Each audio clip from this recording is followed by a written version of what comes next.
¿Qué tal? ¿Cómo están amigos y amigas de esta comunidad? Sin duda alguna, las narrativas juegan un papel fundamental en el devenir de la humanidad y no de ahora, desde siempre, históricamente, y son ellas bien manejadas, bien estructuradas, las que permiten muchas veces fijar agenda, fijar una idea, normalizar un comportamiento e incluso un control social.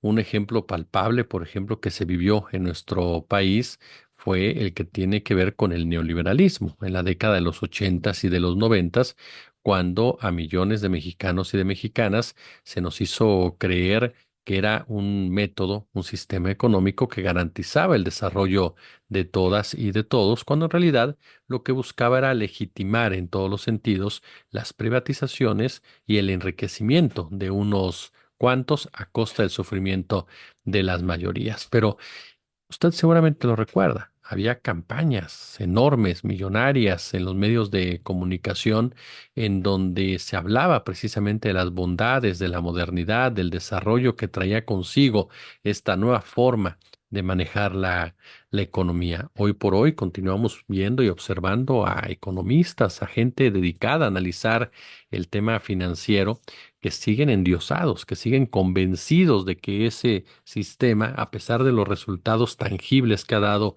en cuestión de desigualdades, de pobreza y demás, no es el ideal para el mundo en el cual vivimos. ¿Cuántas veces en las mesas de redacción de los medios de comunicación no se alteraban las noticias, no se creaban las famosas cajas chinas, que eran a final de cuentas lo que quedaba en el ideario popular, ¿no? Yo recuerdo muy bien el famoso caso del chupacabras, ¿no? Por ejemplo, a donde se unieron tanto Televisión Azteca como Televisa con reportajes, con notas, con entrevistas y demás, que no hicieron otra cosa más que desviar la atención de una problemática financiera que enfrentaba nuestro país. Esa misma narrativa que permitió a Carlos Salinas de Gortari durante un muy buen trecho de su gobierno venderse frente a las mayorías como un presidente moderno, como un presidente que nos llevaba a la antesala del primer mundo hasta que reventó todo en 1994 y cómo después, gracias precisamente a esas narrativas, Ernesto Cedillo Ponce de León convirtió a Salinas en el peor villano de toda la historia de nuestro país. Una posición, un lugar que hoy por hoy continúa, por supuesto, ocupando. Y esto que les menciono es por la campaña que ha lanzado la Suprema Corte de Justicia. La Suprema Corte de Justicia, ¿no? El Poder Judicial Federal, por supuesto, y también el Poder Judicial local, siempre han sido poderes totalmente alejados de la ciudadanía, totalmente apartados de las verdaderas demandas de un país. Han sido vasallos de los poderes ejecutivos, han sido ejecutores en muchas ocasiones de decisiones totalmente apátridas, sí, con sus honrosas excepciones, pero en realidad siempre fueron aquellos que legitimaban, ¿no? La expropiación del ejido, la expropiación de las playas y muchas otras decisiones que se tomaron precisamente en el marco neoliberal.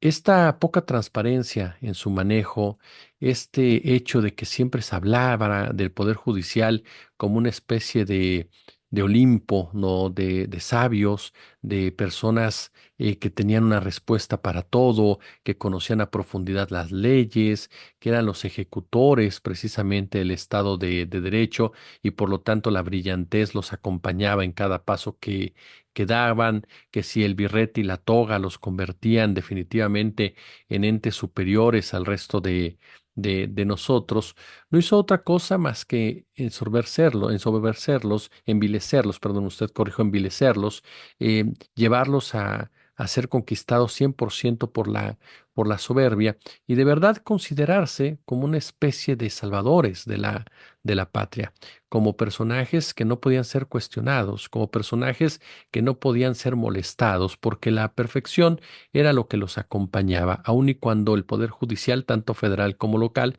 ha hecho agua desde hace mucho, pero mucho tiempo. Hoy se indignan cuando se les dice corruptos y aseguran dónde están las pruebas. Por supuesto que no todos son corruptos y corruptas, sin embargo, negar que existe corrupción, negar que existen familias enteras que utilizan el poder judicial para su propio beneficio, no es un acto de ignorancia, no es un acto de falta de autocrítica solamente, es un acto de cinismo, de desvergüenza.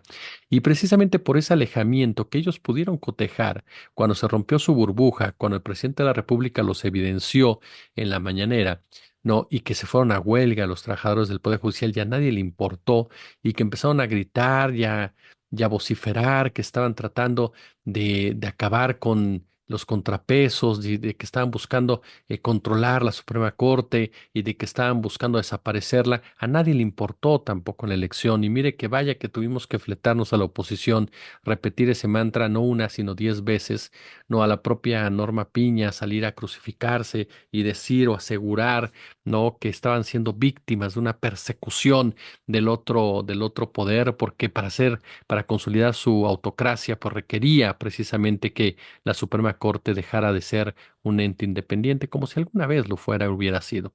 Pues bien, entendieron tarde, muy tarde, que uno de los grandes problemas que ellos tienen es que la gente en realidad no sabe ni siquiera quiénes son en su momento. No sabe ni siquiera qué es lo que hace realmente el Poder Judicial de la Federación. Se alejaron tanto de la ciudadanía que la ciudadanía los ve completamente aparte. Se alejaron tanto de la ciudadanía que dejaron de escucharla a la ciudadanía. Dejaron de poner atención en las demandas ciudadanas. Dejaron de poner atención en aquellas súplicas incluso de muchos mexicanos y mexicanas que pedían una justicia expedita. Y lo hicieron porque así convino a sus intereses. Ahora lanzan una campaña en medios, particularmente en redes sociales, en donde entrevistan a Norma Piña, en donde llegan a los lugares recónditos del máximo tribunal y nos muestran cómo trabajan, cómo discuten. Y claro, cada uno de ellos pues se muestra perfectamente ensayado, ¿no? Se muestra jovial, se muestra amable, se muestra paternal, se muestra académico, se muestra, por supuesto, honesto, se muestra proclive a atender cada una de las dudas de los mexicanos y de las mexicanas. Pero les tengo malas noticias. Llegó muy tarde esta campaña. Demasiado, demasiado tarde. Y sobre todo hay un detalle que muy poca gente entiende en la dinámica comunicacional del día de hoy.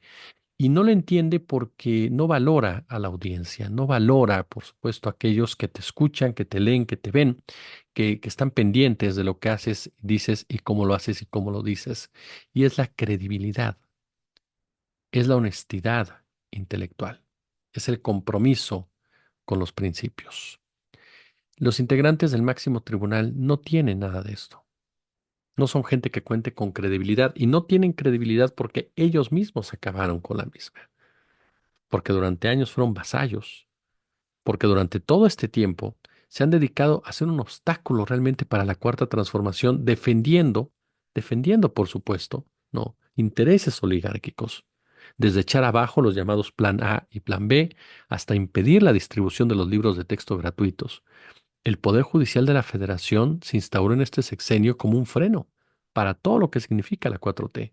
Y esto lo destaca Contralínea, por cierto, en un gran trabajo, en donde queda claro que algunos de los cambios legales que bloqueó buscaban evitar corrupción y abusos, y sin embargo no les importó.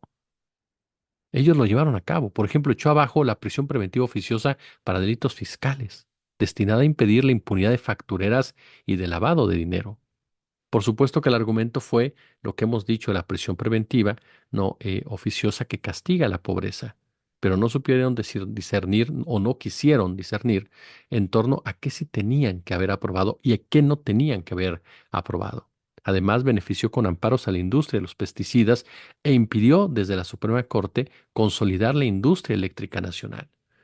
No, puntos esenciales, sobre todo cuando hemos hablado de lo que es traición a la patria. Desde la Suprema Corte de Justicia se buscó beneficiar nuevamente a empresas extranjeras que de una u otra manera explotan nuestros recursos naturales sin las condiciones adecuadas, por supuesto. El sexenio del presidente Andrés Manuel López Obrador, fíjese este dato, ha tenido el menor número de iniciativas aprobadas en los últimos 100 años, de acuerdo con un estudio realizado por el Instituto Belisario Domínguez. El primer mandatario presentó una tasa de aprobación del 63,36%, considerada la más baja desde 1917. ¿Qué tal? Las iniciativas del presidente, señala este trabajo de Contralínea, encaminadas a favorecer a la sociedad mexicana, enfrentaron las resistencias no solo del Poder Legislativo, sino también de la Suprema Corte. Este estudio lo señala como el gran dique que contuvo muchas de las iniciativas, ya que entre 2019 y 2023 la Corte invalidó 74 leyes por vicios en el proceso legislativo. El Plan A, por ejemplo, ¿lo recuerda? El Plan A de López Obrador, que se refería a su propuesta de reforma electoral, una de las principales iniciativas de su administración, pretendía transformar varias estructuras y procesos del sistema electoral mexicano. ¿Cuáles eran los puntos principales? Vale mucho la pena recordarlo hoy, por eso es tan valiosa esta información que da Contralínea. Reducción significativa del financiamiento público a partidos políticos. Dígame si no, los partidos siguen recibiendo una cantidad de dinero que los ha convertido en negocios. Por eso el Partido Verde está metido, por eso el PT, por eso el PRD quiere que le regresen hasta el 2%, por eso para Alito Moreno sigue siendo maravilloso que el PRI sea un partido del 5%, ¿no? Reestructuración del INE, que incluía la eliminación de ciertos organismos y la reducción del número de consejeros. Eliminación de los diputados y senadores plurinominales para que todos los representantes fueran electos por mayoría relativa, lo cual fortalecería la representación directa de los ciudadanos. Elecciones electrónicas, una reforma proponía modernizar el sistema de votación mediante la introducción de elecciones electrónicas con el objetivo de hacer el proceso más eficiente y seguro. Sin embargo, la Suprema Corte rechazó varias partes claves del llamado Plan A, aprobadas por el Congreso de la Unión, y las declaró inconstitucionales como tal.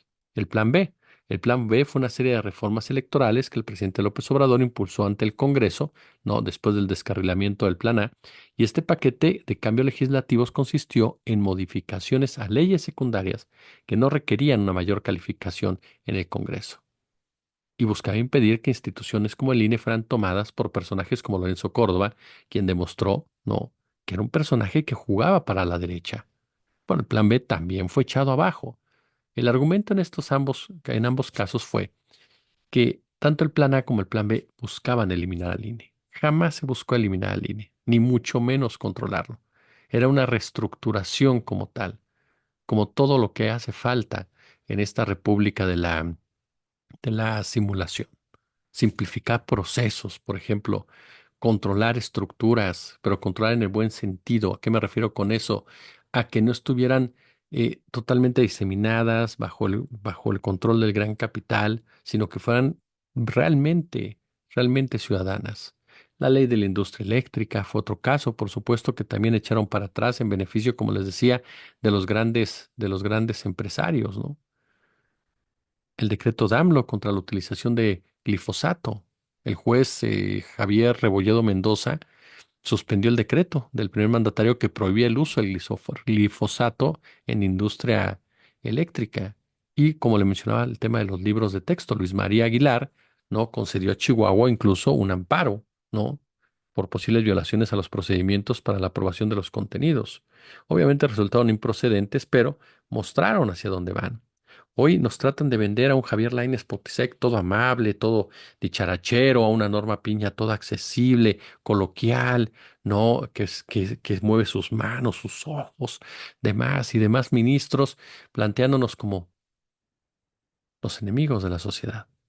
Y al Poder Judicial como el representante de los mexicanos y el defensor de su constitución. Muy tarde, y le voy a decir algo peor. Improductivo, porque si lo que ustedes buscan es lavar su imagen, tendrían que haber empezado por una discusión seria de la reforma judicial y entender por qué la mayoría pidió una reforma judicial. Al no entenderlo, simplemente aunque les hagan 20,000 reportajes, seguirán siendo lo que son hasta ahora, un poder entreguista, vasallo del gran capital. Como siempre un gusto, como siempre un placer. Pulgar arriba, por supuesto, si ustedes son tan amables, compartan el video, déjenos su comentario. Ya lo saben, suscríbanse al canal. Vamos ya por los 200,000 suscriptores.